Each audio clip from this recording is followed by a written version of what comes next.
Hi everybody, welcome back to Town Wine TV. I'm Taylor Cram. First off, I want to thank you for watching episode 1 if you got a chance to.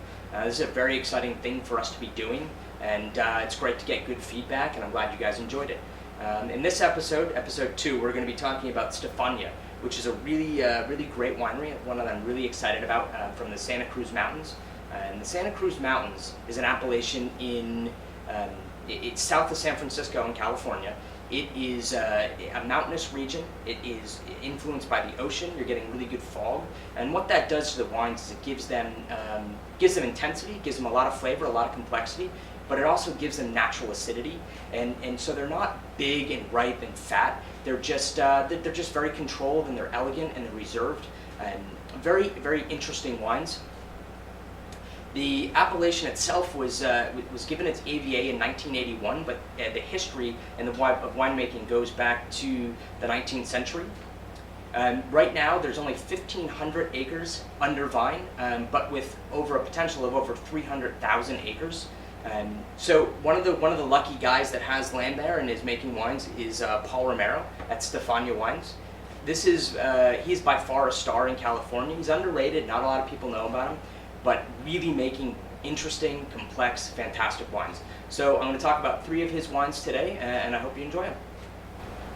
The first wine we're going to talk about is one of my personal favorites. This is the O2B.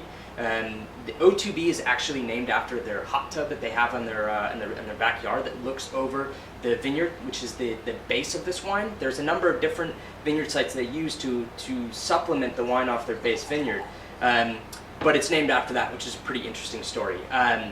The 2010 is a lot of Cabernet. It's mainly Cabernet and Syrah with a little bit of Grenache, a little bit of Mourvedre, a little bit of Zin, and a little bit of Merlot. What's interesting is you don't get a lot of the Cabernet flavor, especially in the nose. You're getting much more of the Syrah coming through. You're getting a lot of Bing cherries, a little bit of a sweeter note. It's pretty full, it's pretty rich. On the palate though, the fruit gets darker. You get a lot more of the cab coming through. You're getting really good acidity, the spices there. I think the acidity is really what makes this wine sort of a hallmark. Paul does a great job of really getting fresh, lively acidity in his wines. It really pulled it all the way through to the finish, makes it a really complete wine. At $20, I think this is a killer value.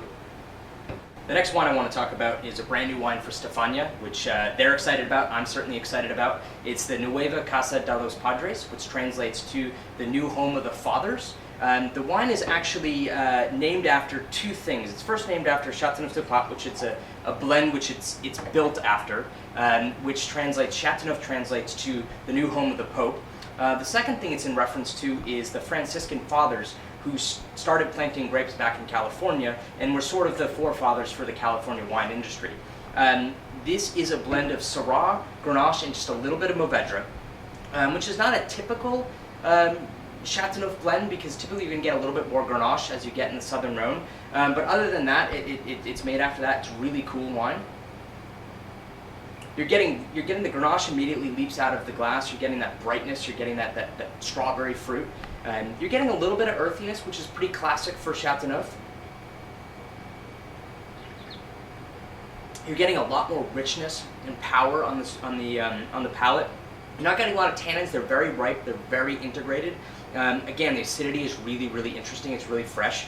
I think this is a really exciting example of Rhone wine from California, and for $30, it's absolutely worth it. The last wine I'm going to talk about is a Cabernet from the Chain Dior vineyard in the Santa Cruz Mountains. This is a reserve wine in a sense for Stefania. They only make it in vintages they really think are exceptional. This is a 2009 vintage. They didn't make it in 8, they didn't make it in 10, they didn't make it 11, so really truly it is a reserve level wine for them. It is a blend of 90 Cabernet and 10% Merlot that's all co-fermented. The Santa Cruz Mountains certainly is known for Cabernet. The Montebello vineyard, which I referenced earlier, is a Cabernet-based vineyard, and you get really good classic flavors of Cabernet. In the nose, you're getting currants, you're getting blackberry, but you're also getting a little bit of herb. And interestingly enough, there's actually a lot of redwood forests in the Santa Cruz Mountains, which are near the vineyard sites, and you're actually getting an absolute hint of that in here. It's really, really interesting.